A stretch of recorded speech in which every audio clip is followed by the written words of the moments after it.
I'm all the way up. I'm all the way up. All right, people, what's going on?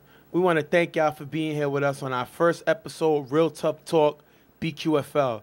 I'm Stephen J. It's my partner, Ghost, and we're happy to bring y'all a first game of a big season we're expecting to have in this league. And we're finally here. We've been pushing for us to come to BQFL and finalize our deal with BQFL. It's finally here. We're here hosting week 1. We record all the games. A lot of guys were excited. We're starting to get to know some new teams, some new guys, some new talent in this league and in this division season. And I'm excited to see how it goes all the way through the end. It's 10 teams here in this division, and it's very interesting. A lot of teams that were, a few teams I was here last year. We got some new teams this year. And we're really excited to be a part of this. Well, I want to get your opinion. What do you think is the difference between Brooklyn and, let's say, Manhattan and the Bronx as far as the style of play? I think that, well, the intensity is there. The intensity is there regardless of where you go. These guys, regardless of where you go, they love football. They play like it means everything. They put their hearts into it. But the thing about Brooklyn is, it seems like a lot of guys, especially from Brooklyn, they always fight when they play. It's like they have to represent where they're from. Mm-hmm. It's always a Brooklyn thing. When we come to Brooklyn or whatever and they play here, it's no offense to anybody else, but they're fighting for their hometown spot. Right. So a lot of teams, they come from the Bronx. Some teams come from Manhattan or whatever. But when you come here, you know where you're at. You know you're in Brooklyn because they let you know that this is what they're playing for and this is their area, this is their home, and they're here to win. I think, I kind of agree with that. I think it's a little more, it's physical in Brooklyn. The guys are a little more physical all the way around the board, special teams. Yeah. Defense, offense is a little more physical. I think the Bronx is physical, but you see more physicality in the top tier teams. Yes. But I think the Bronx or Manhattan make a lot of big plays. Yeah. It's more amazing plays. Like pretty much you'll say the Brooklyn teams, Brooklyn football is more physical. Right. The Harlem Bronx style is more finesse. Right. Like it's more flash. And that's not no shot at anybody. No. It's just the styles. Different types of talent. I don't think the Bronx and Manhattan is consistently physical. Yeah. And I don't think the Brooklyn is consistently finesse. Yeah. So that's the difference, I think, with that. Now we're going to jump to this division. I think, this is the C2 division. I love this division because, to me, I ordered the divisions I ref, and the C2 is the least to really complain. You don't have a lot of prima donnas. These guys just want to ball out. That's why I love doing it. They need to step it up as far as football IQ. And I think sometimes they focus so much on playing that sometimes the mental part of it isn't there. And it's not saying, I don't want y'all to think I'm taking shots saying guys are slow. It's just that guys just want to play. Mm-hmm. You know what I mean? So once they start realizing, it's not everybody, certain players that, need to increase their football IQ. Sometimes it got to be more than physical and just big plays and finesse. It got to be mental part of the game. I think that's the thing that this team needs, this division needs to step up to. But my thing is, that's the whole point of playing in a C2 division when you're first starting up. Because, again, there's tiers to football. That's why they have the rating C2. These are guys that just come out to play, but they're learning. They're improving. Right. That's the whole point. They're getting more experience, and they're learning. They're developing more of that football IQ that you get only from experience. Experience, exactly. So when you play, they already have the mentality that they play hard. They got that already. But now they start to get their IQ together, their intelligence, their know-how, their experience, the things that they notice, their vision, their awareness. All of these things come as you play more and more, and that's why guys come from one tier and they raise to the other. That's the whole point of playing football. Okay, now we're going to jump into the first game of the day. It's going to be East New York versus Primetime. Now, I got to question the BQFL league a little bit, Commissioner. I mean, I know it's a method to this madness, but I don't think this game should have been played so early in the season, only because these teams are familiar with each other because they just played in the spring together. Yes. You know, guys like Prime and Pop and Tiki and Quick and all these guys was on the same team. These guys was on the same team. So it kind of killed us because you know how we do. Yeah. We want to put a little pizzazz behind the game, and this is kind of early. But I'm pretty sure these teams will meet up again probably in the playoffs. Yeah, and the thing about it is because they played so early, we didn't get to see certain teams that Primetime would be short in this game. Yeah, absolutely. So, because, they had to play early. It's the first game of the season. Everybody's not here yet. So you don't get the full team. So you don't get the full experience of these two teams playing at their highest caliber because a lot of their guys are not there on either side. So, it's unfortunate that we have to play the game, so early. But I still think that these guys are ready to come out and play regardless of who's on the field. And it's still a game to be played. So we're going to jump on. You're going to have Prime throwing for East New York. You're going to have Tiki throwing for the first time he's able to throw for his brand in prime time. And both these guys played together last year. And before you even start the game, one thing I have to mention is in this game, and this is a disadvantage on primetime side, they had to start with 6 guys in this game. They only had 6 guys on the field, so you may notice certain things that's going on with them. That's because they have the disadvantage in this game because they only have 6 guys, unfortunately. All right, we're going to jump right into the game with East New York getting the ball. It's going to be one straight half, no halftime because the game started late. Prime is going to throw the pop in the middle for a decent game. Third down, Prime throws to Alex, opening the gap for a decent game, getting them near the 10-yard line. 4th and goal, Prime finds Lou in the back of the end zone for the touchdown. Lou also gets a 2-point conversion, but right now it's 8-0. East New York takes the lead. And right away, right away, East New York takes an advantage. There's one less defender out there in the backfield, and because of that, there's always going to be one person open. If Prime is able to pay attention and find the guy that's open, you're able to get it down the field easy, and that's exactly what he does here. Tiki's going to get the ball back for prime time. Tiki's going to throw the quick in the middle, knocked away by Fat Boy. 2nd down, Tiki throws the show open on the sideline for a nice game, getting them near the 10-yard line. 3rd and goal, Tiki throws the L-tray in the back of the end zone, off target, tipped and picked off by Pop, giving us a touchback. Now, Pop is the guy that I said is not a defender. Pop should never be playing defense.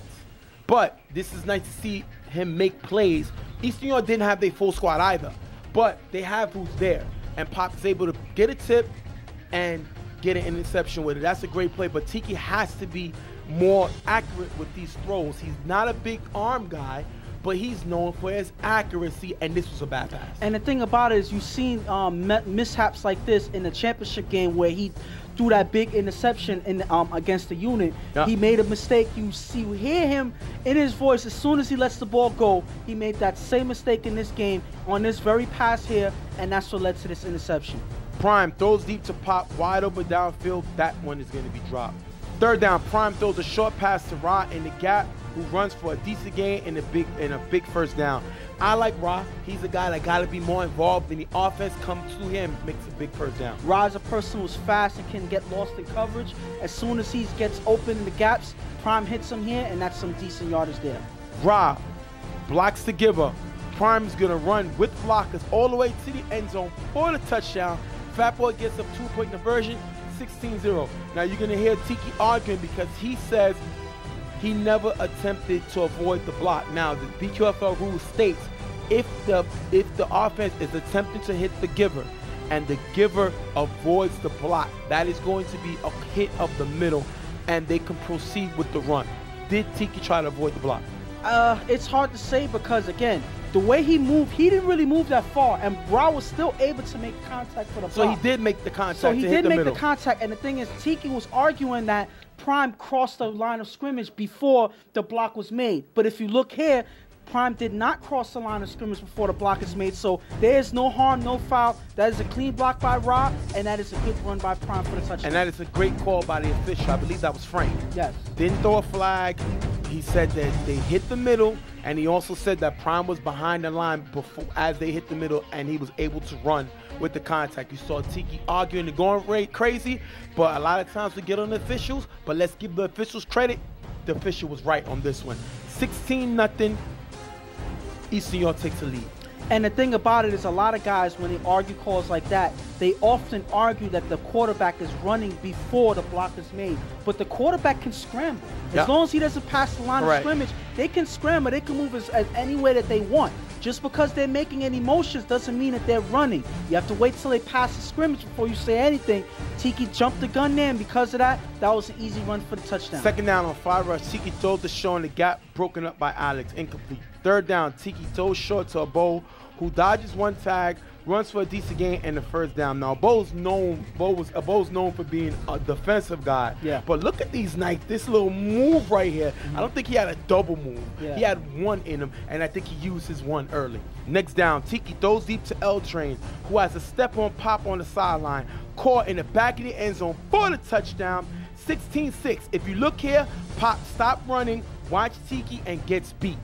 And just like that, Pop, like you mentioned before, that he doesn't belong on defense. No, not belong. Pop should never play defense. He came away with a nice pick. Yeah. That was a bad throw. Pop should never play defense. He's an offensive player.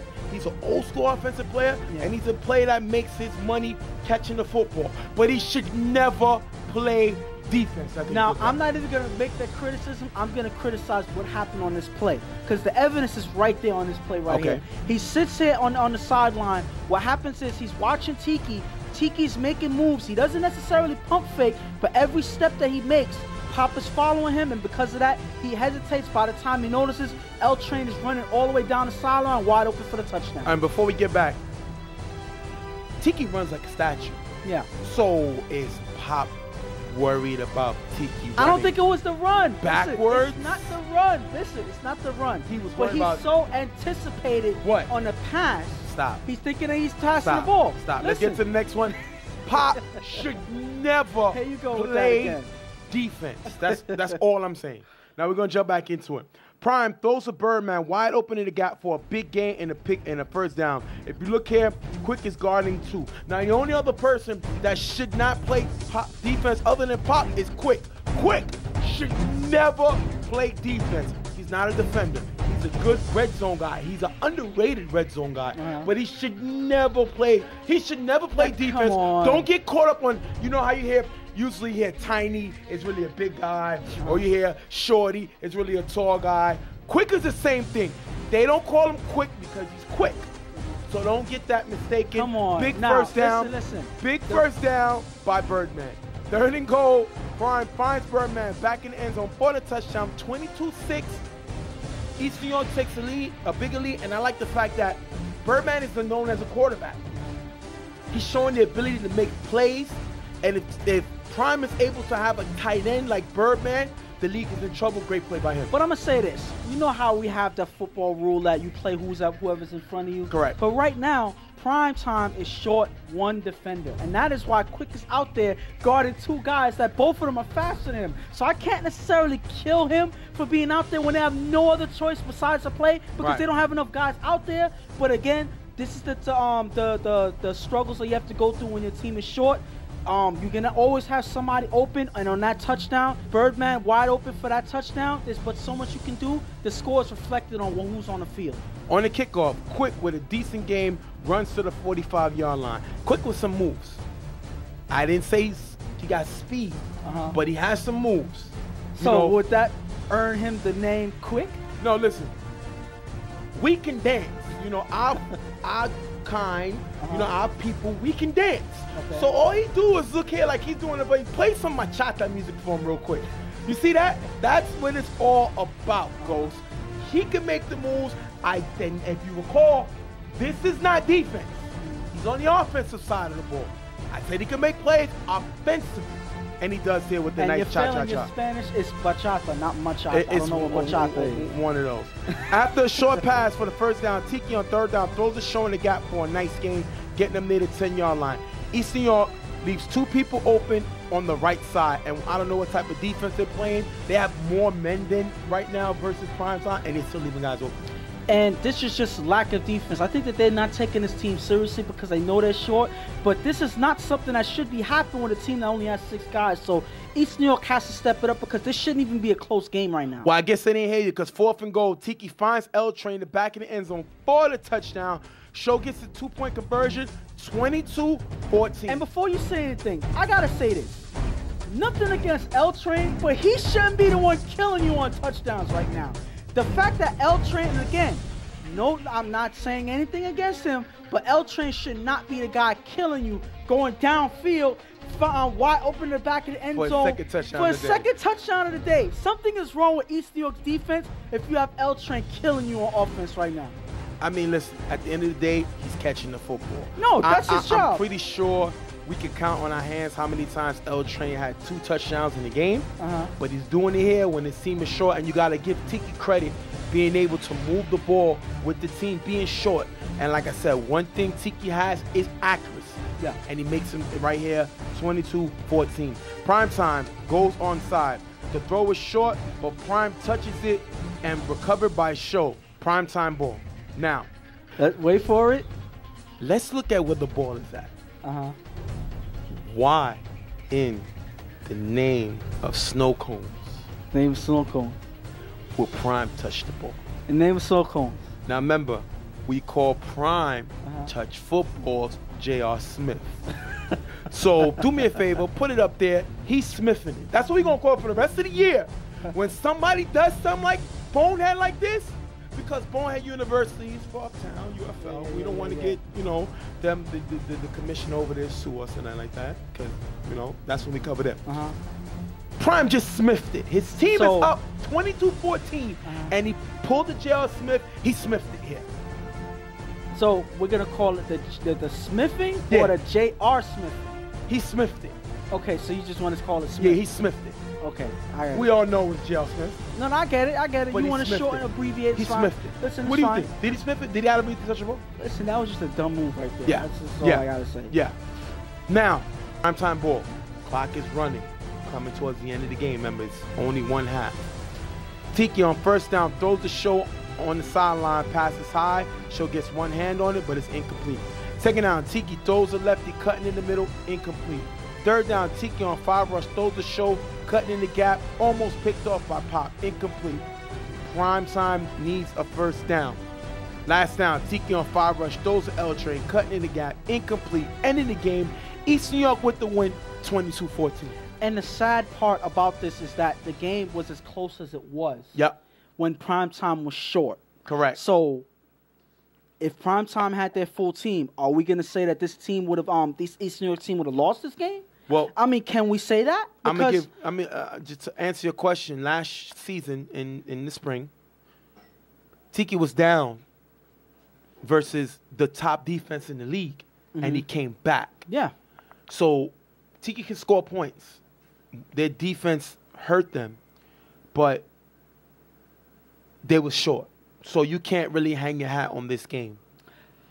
Yeah, you're right. But my thing is, again, but you got to kill East New York. Even though they won the game, this should never be a close game. And a lot of other teams, they're going to pay attention to games like this, and they're going to see the mistakes you made on a team that only had 6. And you're going to have a fight on your hands all season if you keep playing the way that you're playing. Hopefully it was just that, it was these guys, it was 6 guys. They weren't taking them seriously. But you got to take every game seriously. You got to play whoever's in front of you and play them like you're ready to win the game. And I don't think that East New York was there fully in this game, ready to win. I think they were just having fun out there. You can't afford to play like this against other teams. Shout to East New York coming away with the win. The thing I want to talk about really quick before we wrap up is the situation between Quick and Tiki. Yeah. We had some rumors, people talking like but I think that they'll be able to work it out. They've been playing too long this season. Sources tell me that, Quick wants the ball a little more. He's not getting the ball. As we only talked about him getting 1 pass this game, and he didn't catch it. It was knocked away. Yeah. I think that they'll be able to repair this. I don't think it's such a big deal. And I'm going to disagree with you. Love the primetime team. Big fan of them from way back when we first came to BQFL. Tiki, big fan of the show and everything. But I got to say, when you're a person like Quick and you know that you have a certain skill set that you have that's not being utilized, a person like you is going to go to where your skills will be utilized a lot better. Did you say go? Yes, go. You saying Quick should leave? Listen, it's week 1, and I think that, listen, there's a lot of teams that he's familiar with. There's a lot of guys that he's familiar, that he's played with. Maybe he should slide over and play with Storm and Disco. Like, I don't know. Because he's not happy right now. He's not happy. Okay, I'm gonna give you that. I give you that because the way they ended the game last season in the chip versus the unit. Yes. So you have a point, but come on, really? You're saying a Quick, a guy who's won chips with Tiki, should leave and go to Storm with Watch Me Storm? I mean, Watch Me's gonna get him the ball. Yeah. But Tiki get him the ball, bench. You gotta be patient. Eventually, look what you just said. You said Watch Me will get him the ball. But then when you said Tiki, you said he's going to get the ball eventually. Look at the word that you said. I'm going to have it on the screen. Eventually. There's a difference between eventually and just getting him the ball. He wants the ball. A lot of times, he's calling for the ball. He's open. He hasn't gotten the ball in the last 2-3 games that they've played together. Wow, that means you're including something. The chip then. Yes, you got to, because this is a streak of games that he's played with Tiki. And again, I'm not saying that he's right or wrong for feeling the way he feels. I'm putting myself in his shoes. All right, we're going to wrap up the show. We're going to wrap up this part. Yeah. Eastern York 22-14, last question. Because I don't think he'll leave in week 2. Mm-hmm. You think this happens in week 2? Would we see Quick with another team in week 3? You think he has the guts, and I'm going to call him out, because I think it's all about happiness more than loyalty. Do you think he has the guts to leave primetime and go to possibly Storm?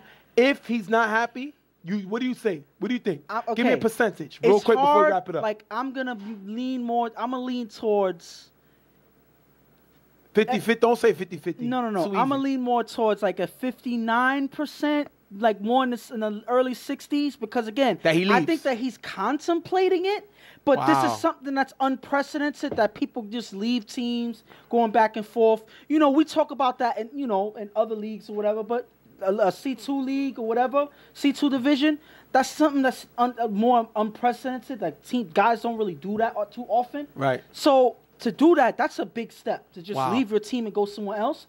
But I'm saying he's contemplating it. That's why I said 60%. Okay, before we wrap it up, if it's you leaving? Huh? If it's you're Quick, would you leave? If I haven't gotten the ball in 3 games, including in the championship game, yes, I would leave. Wow. All right, we're going to wrap it up. That's just me, though. Eastern York coming in with a win. Great shout to them. Prime, very good game. Stop sniffing it. You created it. But great win to them. They'll start off 1-0. We're going to be right back. Eastern York over Primetime 22-14. We'll be right back. All right.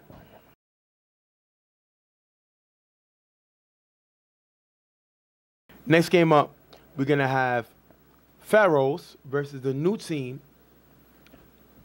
Suicide Squad. Love the name. That's first of all.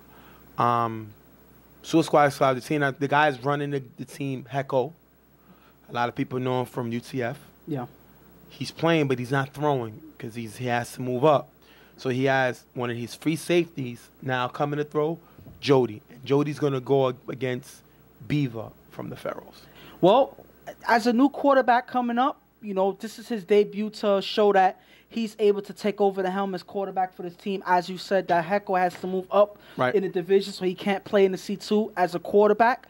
But, he's there for guidance to help Jody along and get him comfortable in the pocket, get him comfortable at the quarterback position. Hopefully that guidance from Hecko with his experience is enough to get Jody rolling throughout the season.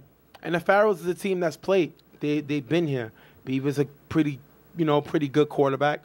I think he has the talent to be a very good quarterback, but his decision-making, he just lacks it at times. And I think it's because, he's still learning to be a quarterback. My only problem with Beaver is he's making the same mistakes. You can't get better if you continue to do the same mistakes. And remember the saying, repeating the same thing and expecting different results is the definition of insanity. Yes. So he needs to find a way to stop making these mistakes. He got to know, if I'm in trouble, run. Don't force the ball. He reminds me of like a KC type guy who needs to learn to kill a clock, chop up the field, and take what the defense gives him. Stop trying to make big plays with his arm because he doesn't have that. So you're saying that he needs to take up that style, like to mold himself. Mimic, okay. Like KC. That makes sense. Look at his films. But again, because I think he's a better runner than KC. Yeah, you know definitely. what I mean? But he needs to work on his style because, again, he tends to take chances that he doesn't need to make. He tends to throw the ball in place. He's not the very most accurate quarterback in the world, but his feet get him in and out of a lot of trouble. You know what I mean? So we're going to see how that goes. We're going to jump right into the game. Beaver with 2 short passes in the gap for a decent game. Then third down, Beaver with blocks on the giver. Beaver runs for a few yards to get the first down. Beaver then throws deep to Kane, cutting in the gap. Kane trips up by the defender, incomplete, no flags thrown. What do you think about this play? I think that a couple people were thinking that this was a pass interference play. Right, that's what we had. But if you look, the receiver runs into the defender. It was accidental. He went for the ball. So it wasn't a pass interference play, like he didn't push off or anything like that. It was just a collision. They were both going for the ball. So that's just an incomplete pass. At the end of it, there's no flag there. Third down, Beaver throws a Kane wide open in the back of the end zone for the touchdown. Kane gets the extra point, 7-0. If you look here, 3 defenders never reacted to Kane, leaving him open. I don't know what they were doing, but they let him score. Well, let's see what they were doing. As you see Kane running through on the slot, he runs in right through the middle. He gets into the backfield. There's 2 safeties here, and there's 1 linebacker. Nobody slides over to pick up Kane, not to cut off his route, not to pick him up. Nobody's even paying any mind to Kane. So Kane is standing right there. Right. That's their best offensive player, and you're not guarding him. Something's wrong with that, and that leads to an easy touchdown for the Pharaohs here. Jody gets the start. We talked about him at the beginning of the game. He's going to throw to Rich on the sideline, high, incomplete. Second down, Jody throws a big O in the gap for a decent game, picking up the first down. Jody on 5 rush, rolls right, throws to Rich on the sideline for a nice game, getting them near the 5-yard line. Third and goal, Jody throws a heckle, cutting in front of the end zone. Ball never passes the plane at the 1-yard line. What do you think? Did this pass the plane? This did not pass the plane. If you see Hecko reaches out for the ball forward, he leans forward. But because he leans forward, the ball never gets a chance to pass the plane. The ref was right there watching, and he calls it at the 1. Next play, Jody rolls right, rolls to Rich in the back of the end zone. Incomplete. If you look at Ralph is wide open. Jody never looks his way, but he gets bailed out because we have offsides on the giver. Do you see offsides here?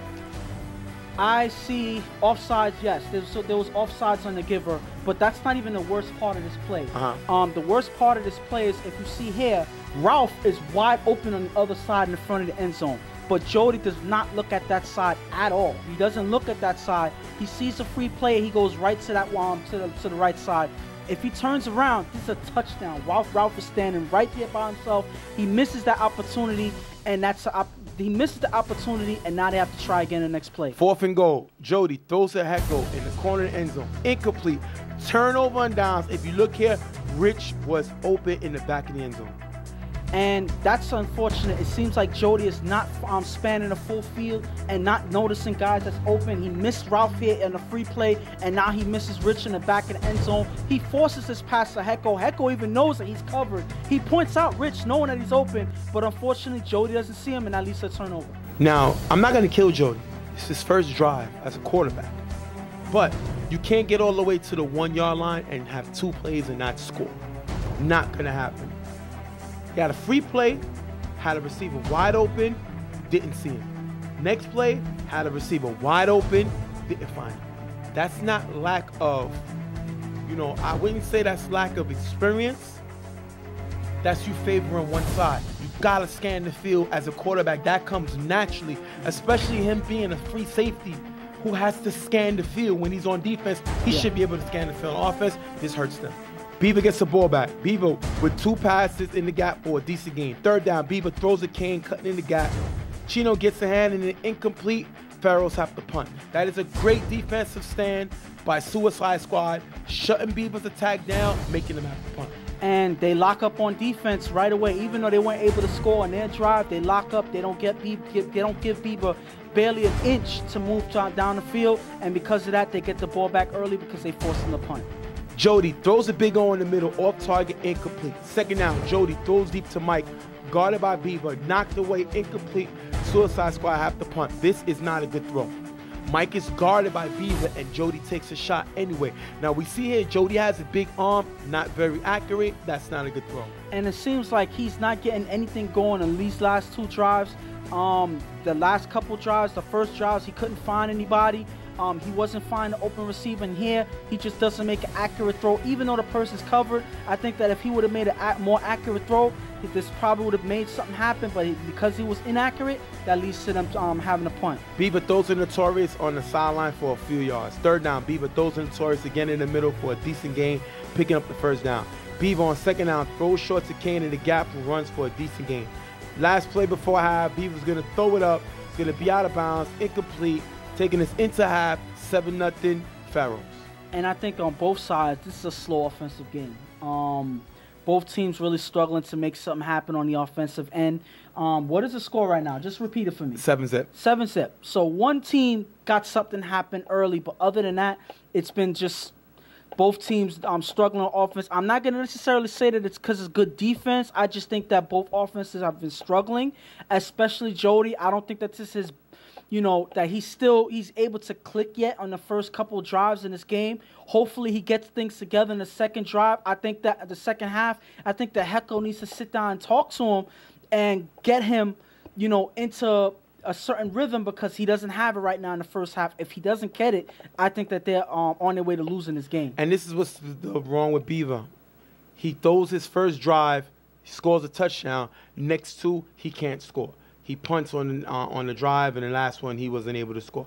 Bieber has too much experience throwing in this division to not be putting up points. Now again, I know he's not going to run the scoreboard up, but we've seen him make a lot of questionable decisions, a lot of questionable throws, and he has to be more consistent if he wants to really be named as one of the top quarterbacks in this division. So we're going to jump into the second half. Pharaohs attempt to go onside, but the ball's going to be out at the 30, giving Suicide Squad great field position. And why would you do this for a team that's been struggling offense, cutting half the field for them? Because they're not thinking straight at all. Because at this point, you force this team to drive down the field. If I am this Pharaohs team, I'm not going to try to go onside for what?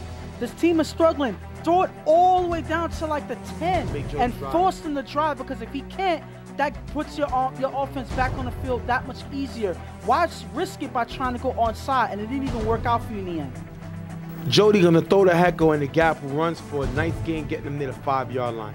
Second and goal, Jody finds Rel in the back of the end zone for the touchdown. 7-6, if you look here, Notorious slides over, leaving Rel open, and Jody's gonna find him. And the thing about it is, Notorious, I don't know what he's doing out there on defense. I don't think that he saw any receivers anywhere near him. He's following the quarterback. He's shifting back and forth. And as soon as he shifted, that opened up that throw to Rel, left him wide open for the easy touchdown. Suicide Squad goes for the tie. Jody throws a Mike in the back of the end zone, off target, incomplete, 7-6 still.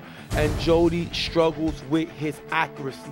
Guys are getting open. He just can't get the ball to him. So first it was he wasn't seeing certain guys open. Now he's just missing guys when they are open. So this is a lot of problems that Jody has. He scored, but they needed that extra point because this tied the game. Now they're still chasing. They're still losing. They're still losing. So as a struggling offense and you're still losing, that's an opportunity missed right there. After a short pass to Kane, Bieber throws deep to Kane on the sideline, overthrown, incomplete. A third and long, Bieber on 5-rush scrambles, toss the ball to Jorge, incomplete. Their Suicide Squad sent to great defense by them here. And this is a smart strategy right here. Keep him under pressure, wait for the 5-rush, and send 2 guys. Jorge can't block both guys. So Bieber trying to think, do some quick thinking. He tosses the ball to Jorge. Jorge's not prepared for that pass, and that leads to incomplete there. Last down, Bieber on 5-rush, throws with Roy in the front of the end zone, picked off by Joe, giving it right back to Suicide Squad, and that is a great stand by them. And yet again, they send an extra person to rush in. Bieber has no choice but to force the throw. But Roy was there, but Joe was waiting for that pass and at least an interception. I wouldn't advise to pick that ball off because you would have been in better field position. Yeah. But that's still a good defensive play. Anything is better than them getting a touchdown. But that's what we talked about. Sometimes the C2 struggles with their football IQ. You got to knock this ball down. He had an opportunity to knock this ball down. Yeah. You would have got better field position. You knocked the ball down. Yeah. But he takes the pick. It's still a stop. Great stop by them. Jody on 5 rush. Runs on the sideline for a decent game. Jorge, if you look at Jorge, he's too slow at giver. He cannot stay with Jody. And we didn't talk about that all day, but Jody can run, and he shows it here. And that's one thing that Jody does have that he does well. At any given moment when he's struggling on the pass and nobody's open, he can take off. And a person like Jorge, there's no way that they can keep up with Jody. They have to make some adjustments quick because if not, Jody's going to live on this run and he's going to gain some big yardage. Second down, Jody on 5 rush. Throw to Chino on the sideline, high, incomplete. Chino was wide open and Jody sees him late, but he still misses the throw. Third and long, Jody throws to Steve, open in the middle, short, incomplete. They're going to have to punt. Once again, Jody is struggling with his accuracy. I mean, he's struggling with a lot of things because it wasn't only that he was off target, it's that he threw the ball late. He saw him late. He's standing here open. He's waiting for the ball, and he does not throw him the ball. You don't throw him the ball right away. That leads to the defender coming up and making a play, and because of that, that made the pass that much harder. Beaver throws the cane, cutting in the gap for a decent gain. Third down, Beaver throws the cane in the gap for another decent gain. Last down, Beaver on 5 rush, throws the cane in the front of the end zone, knocked away by Jody, turnover on downs. Beaver's only looking for one guy. Don't get me wrong, Kane is making plays, but why do you think Jody was waiting for it on 4th down? Because he knew that that's what he's going to go after, and it gets stopped here. Beaver got to find other receivers. And somebody got to step up to become a better receiver for Beaver because for some reason, he's only comfortable throwing the cane. So somebody has to step up and get open in the gaps, become another target for Bieber. Otherwise, things like this are going to keep happening. Second down, Jody on 5 rush runs for a decent gain. Third down, Jody throws deep to Heckel, open on the sideline. Heckel makes a nice catch while keeping his feet inbounds. Big play for the first down. If you look here, the corner leaves the sideline, and Heckel makes a nice catch. And this is, like you said, this was a really good catch because he's aware, he sees where he is on the field, he catches the ball, keeps his feet in bounds before he steps out. That is the way to stay aware, stay with the pass, and get open all at the same time. That is a big-time play for his team, and that was some big yardage there. Second down, Jody throws short to Heckel. The pass is high, incomplete. Third down, Jody on 5 rush runs through the middle for a decent gain. Last down, Jody throws to Rich in the back of the end zone. High, incomplete. Turnover on downs. If you look here, Big O was open in the front of the end zone, and Jody missed him. He couldn't see him. And yet again, he misses with his accuracy. It's like the only thing that he really has been doing consistently is running the ball. That's the one thing. But if you can't pass the ball and be accurate with these passes, it's hard to win games. Yeah. And right now, they're struggling to score, and they're only down 1 because Beaver's also struggling, but you can't take the advantage with plays like this, and because of that, they're still behind. After a short run, Beaver on 5 rush with blocking, throws the cane, cutting in the middle for a decent gain. Beaver runs again to kill the clock, and they're going to end up punting. Basically, they did that on purpose. On the punt, Jody with a nice return, getting him to the 40-yard line. That is a great return, giving an opportunity to possibly get a walk-off score. And even on a special teams play on the punt, he gets his team to good field position. One thing I could give to Jody, he is a good runner, and he needs to put that into his passing, maybe scramble and earn himself some extra time. But whatever he can figure out, he needs it for this drive because this is the drive to help them win the game. Jody throws a Rich on the sideline, high, incomplete. Last play of the game, Jody throws it up, knocked away by Kane, ending the game. Pharaohs come away with the win, 7-6. And this was not a pretty game for either team. But I'd say that the Pharaohs, they played some solid defense where it mattered, and they were able to kill the clock later in the game. Other than that, there's so much that's left to be desired for this Pharaohs team. Yes, they won the game, but I got to see a better game from Bieber. If I don't see a better game from Bieber in the future, they're going to struggle throughout the season. This is not a game that you want to see from this team. Bieber's better than this. This team seems like they're better than this. They have some talented guys. Kane, nobody was able to guard him in this game. So he needs to be a person that is going to be the engine on the offense that everybody else is going to feed off of to get the ball moving. If they can get a decent thing going with Kane rhythm going? Yes, a decent rhythm going with Kane leading the charge, I think that they'll be just fine, but Bieber got to connect later on in these games. Jody had the ball 6 times and scored once. Only time he scored is because his team went onside and gave him mostly more than 70% of the field. Mm-hmm. He threw at least 2 incomplete passes per drive. So those are throws he missed.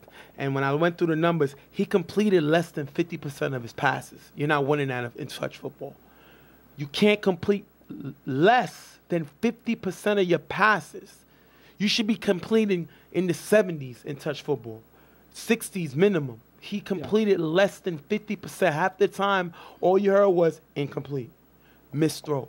If this guy don't come away with throws, they're going to lose. Pharaohs are not a high-power team. No. When you mess with quarterbacks like Power Circle with Wayne, Paul from the Bullies, Tiki from Primetime, Watch Me from Storm, and these other guys, you're going to have to step up as a quarterback. And if Jody cannot complete his passes, this team will not win. 6 points is not going to get it done. No way. And the sad part is they had so many opportunities to score and actually win this game because the Pharaohs was also struggling. They didn't really have a game plan that that got them working in offense either. The only person that was actually successful on the Pharaohs offense was Kane. Correct. Kane was everything for this team. Correct. And they still only scored 7 And they're not points. going to win either just going to Kane. No. But go ahead. I think that this Suicide Squad team was supposed to win this game. They were supposed to be the better team in this game, but Jody could not put things together. He was missing guys open. He was overthrowing guys, struggling with his accuracy, and the only thing that he could do to move the ball was run the ball. Yep. And that's not going to help you win games. Not in touch football where a passing quarterback is required to win.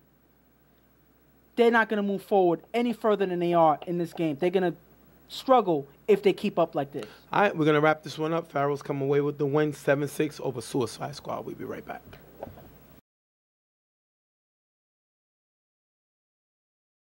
All right, next game up, 2 teams we know.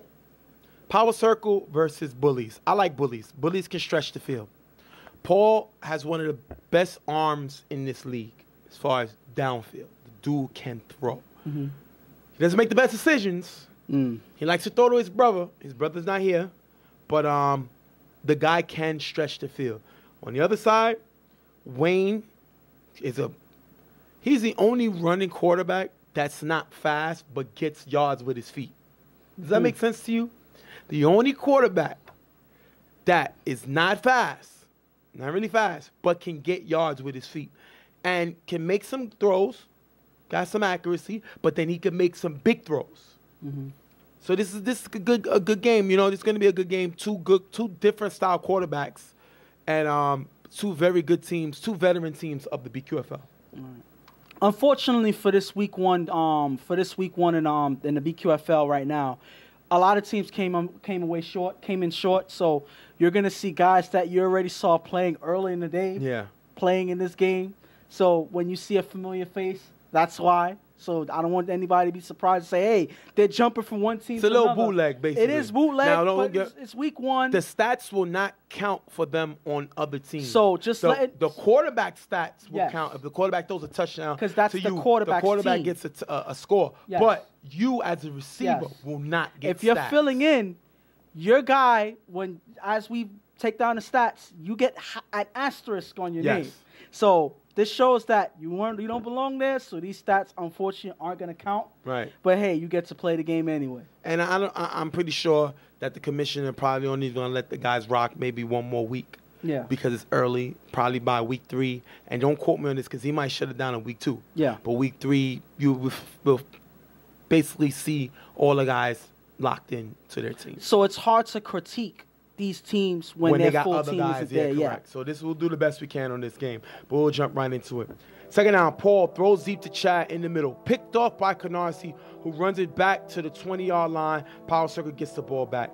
this is the mistakes that Paul makes. Like I said, second down, you're going downfield. It's not his brother, who he usually goes downfield to. And Canarsie, who I think is a very underrated player. I think if Canarsie would play a little more team ball, he could be one of the most dominant players in touch football because he has the height, he can go get the ball, you know, but sometimes he could just want the ball for himself. And I think that's hurt somebody. He makes a great play here. And the thing about it is, if you see here, he was waiting for this pass. He waited the whole way. He baited Paul into throwing this pass.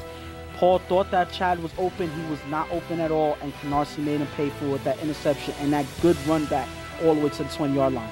Wayne is going to throw the receiver in the gap for a few yards. Second and goal, Wayne on 5 rush, runs for a few yards in the end zone for the touchdown. Birdman's going to get the extra point, 7-0, power circle. And that is right from Canarsie's run back all the way to the 20-yard line. All they needed was 2 more plays to get into the end zone, and as you saw there, Wayne was able to run it in easily. You get Wayne that close, he can easily run it in. He's fast enough to do so, and he shows it here. That was a good touchdown, and they start the game early. First down, Paul throws deep to Chad on the sideline. Tipped by Prime, caught by Chad in the end zone for the touchdown. Keith is going to get the extra point, 7-7, but if you look here, Chad beats the cornerback downfield, and Paul finds him. And I believe that person that's filling in for cornerback, your favorite guy, Pop, is filling in at quarterback. And because, again, he's following the quarterback, he gets beat on the sideline. Prime tries to make something happen by tipping the ball, but it's too late. It's already falling into Chad's hands, and that is a touchdown for this Bullies team. First of all, once again, Pop should never play defense. I'd rather you don't put a defender out there. So you rather them be short? I'd rather the Sky play defense than Pop. Pop is a good offensive player, but he should never play defense because he's not a defensive player.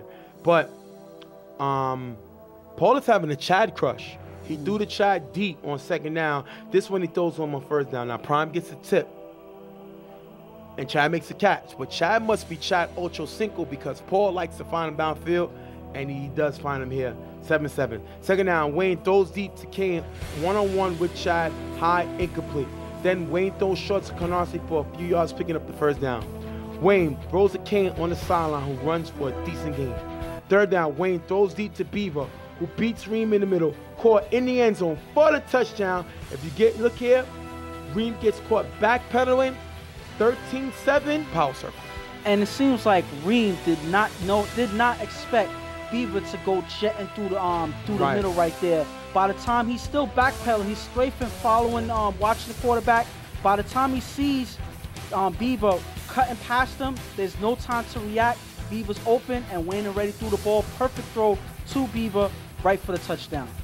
Next drive, Chad is going to get a nice return, getting him to the opposing 40-yard line. Great return by Chad. Paul throws a loop on the sideline for a decent gain. Second down, Paul on 5 rush scrambles. Throws the Chad in the middle. Tip picked off by Prime, giving it back to power circle. Nobody steps up.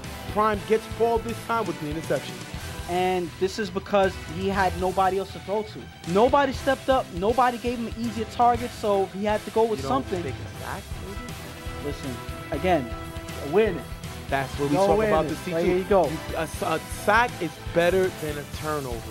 And he turned the ball over with this throw. This is a throw that you're forced to make on 4th down. Right. But it wasn't even 4th down. So yes, you do take the sack because it's a next down coming up. But because he's into forcing the ball, that leads to interception. Second down, Wayne on 5 rush pumps and runs to the sideline for a decent gain.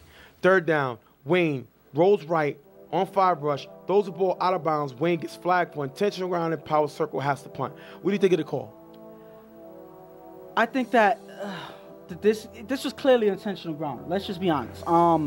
Wayne was arguing that he's never had a flag thrown on him like that before. Right. But because this was so blatant that he didn't throw it at anybody at all, the refs are forced to throw that. Now, if there's somebody close to the vicinity, not directly at him, I think that the ref was going to hold that flag. Yeah. But because this was so blatant, they had to throw it. There's other quarterbacks that do that where it's so blatant that you have to throw it. This was one of those times where they're forced to throw that flag. That's unfortunate for Wayne. And real quick with the call, I'm going to tell you real quick. There is, in NFL, there's a pocket. Yes. So it's the 2 hash marks in the middle of the field.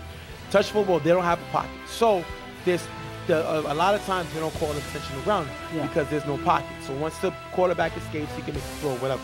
The problem that they threw this way because it was blatantly thrown to the ground to avoid the sack. He never attempted to make a throw anywhere on the field. He threw it right down to the ground, which was going to be a sack. That is why the ref threw the flag. It is so obvious.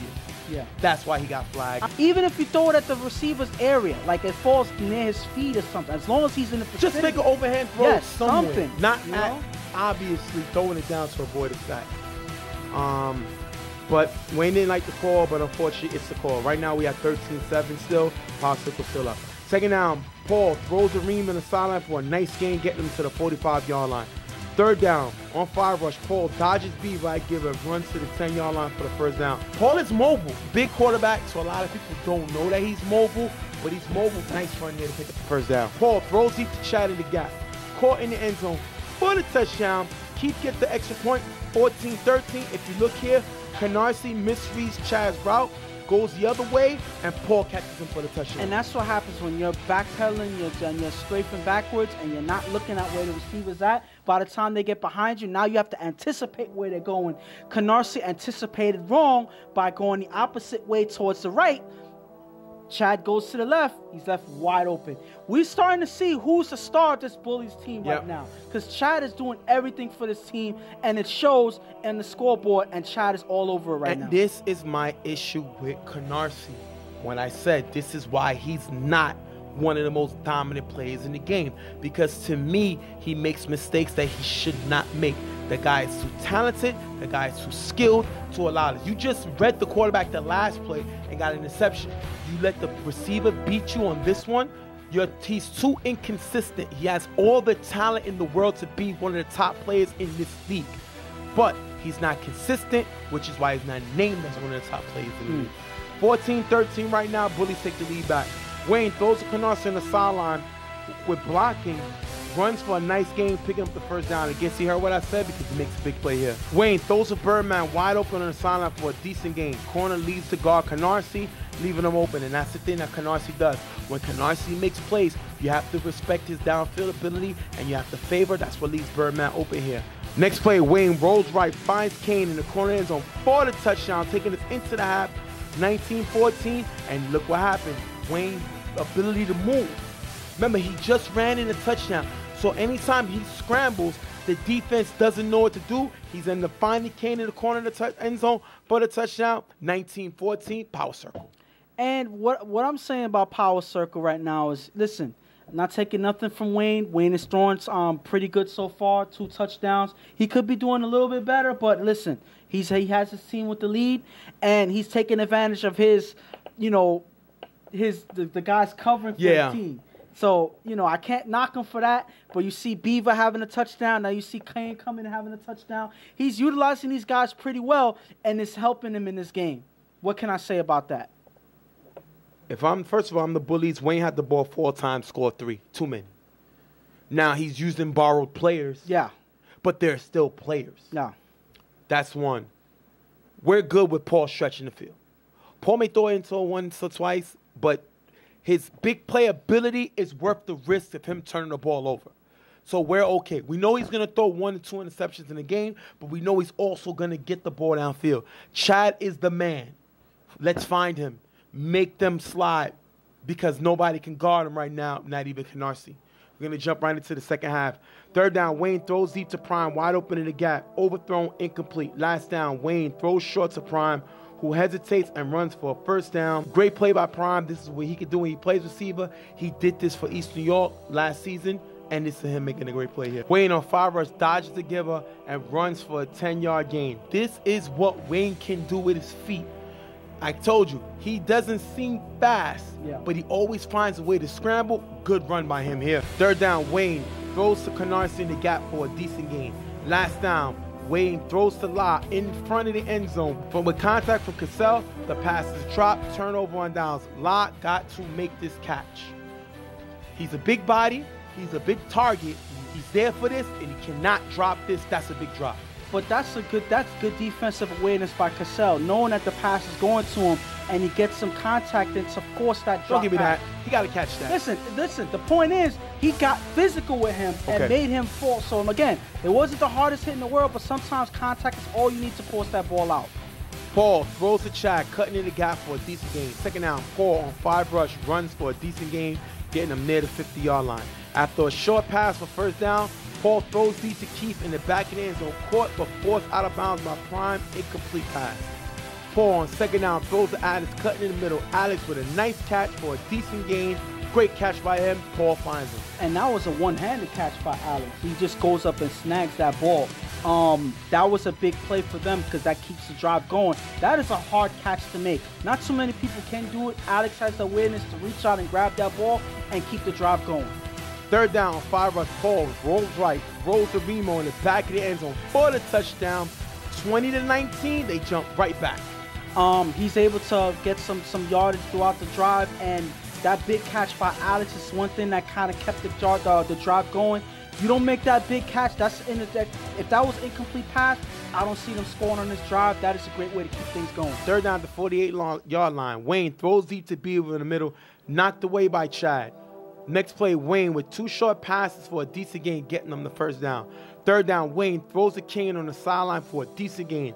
Last down, Wayne on 5 rush, throws a Canarsie in the back of the end zone, knocked away by Chad, turnover on downs. Now, was this a bad throw, great defense, or Canarsie did not show the dog in him to go get it? I think this is a little bit of 3. This is a little bit of all 3 of those things.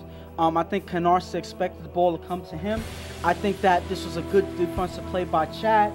But I think that this was an inaccurate throw. I think that you're supposed to lead Canarsie and throw a better lead pass so Canarsie can get there where the defender can't reach in. But because this was put right there, the defender was able to read it and make a play on it. Second down, Paul on 5 rushes, sacked by Beaver. Big sack by Beaver there. Last down, Paul on 5 rush, throws to Alex in the middle, knocked away, turnover on downs. And they could not even pick up a first down. You're up 20-19. You got to pick up a first down in order to keep the drive going, and they cannot pick up a first down. I got to put that one on Paul. And this is the moments like this is where you got to get their drive going. They were able to score in the last drive, but they were unsuccessful here. You got to get that first down. You got to keep the ball going, regardless of what part of the field you're on. You got to keep things going. It seems like he wasn't accurate on this drive, and because of that, that leads to a key turnover. When the game is becoming more and more important, you're losing your chances to win this game, and you're giving the other team a chance to run away with it. Wayne throws to Canarsie in the gap for a decent gain, getting him to the 10-yard line. Third down, Wayne throws to Kane in the gap for another decent gain.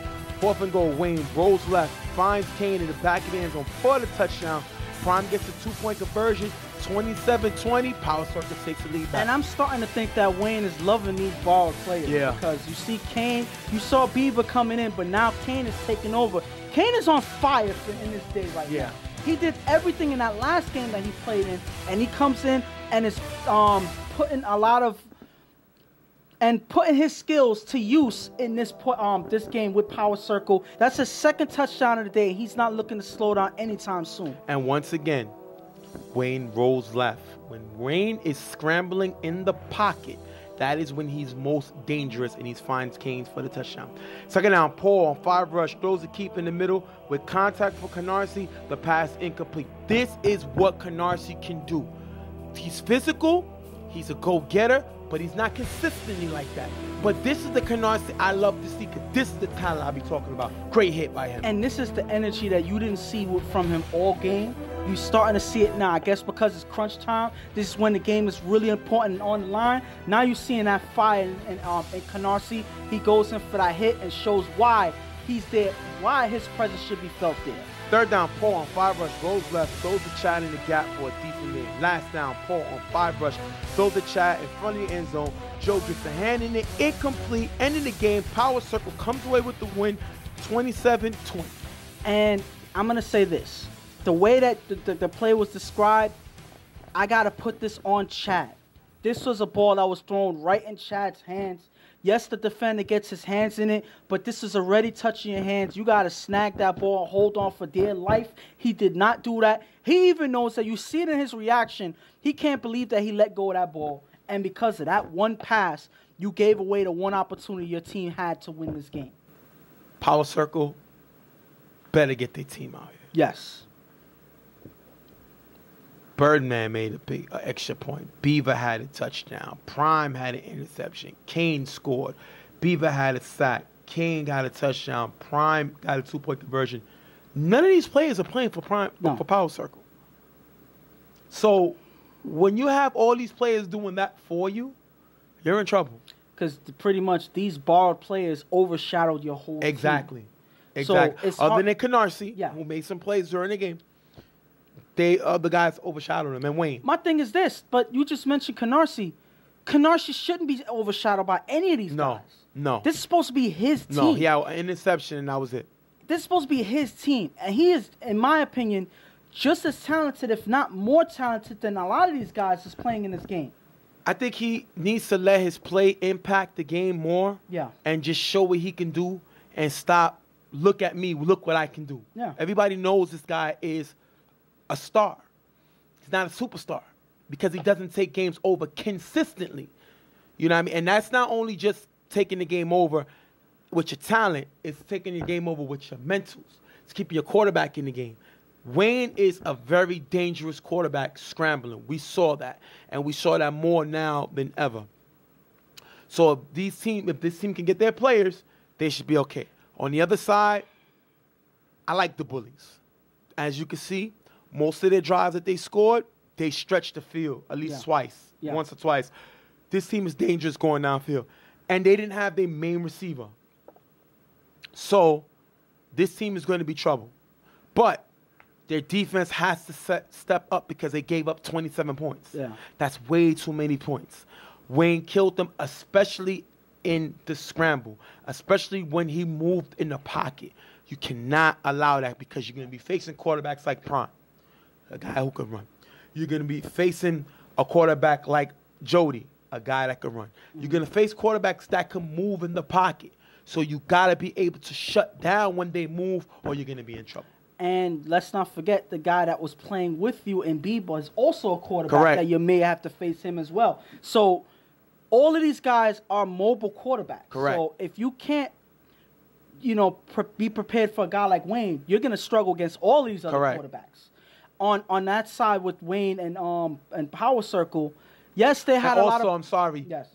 Tommy from Buttercups, another scrambling quarterback. Go ahead, I'm sorry. On Wayne, though, I'm not going to kill Power Circle too much because one of the most important things about this game is that Wayne threw well in this game. Yes, he did. He did a good job in this game. He no kept interceptions. No interceptions. He was able to run the ball. He had a running touchdown. He was able to buy some time with the scramble and make some accurate throws. And he ran for a touchdown. Yes, so because of that, I think that I'm not too worried about Power Circle. You just got to get your guys here and get your full team together. But as long as Wayne is able to make play games like this, I wouldn't be too worried about this team. They'll be just fine. He threw 3 touchdown passes and ran for another one. So that's great. The only problem is all the touchdown passes he threw was to players that's not on his team. Beaver caught 1 and Kane caught 2. They're not on your team. Yeah. So what are you going to do? But they still got to win, which all that matters right now. We're gonna wrap it up. Power Circle with the win over Bullies 27-20. We'll be right back.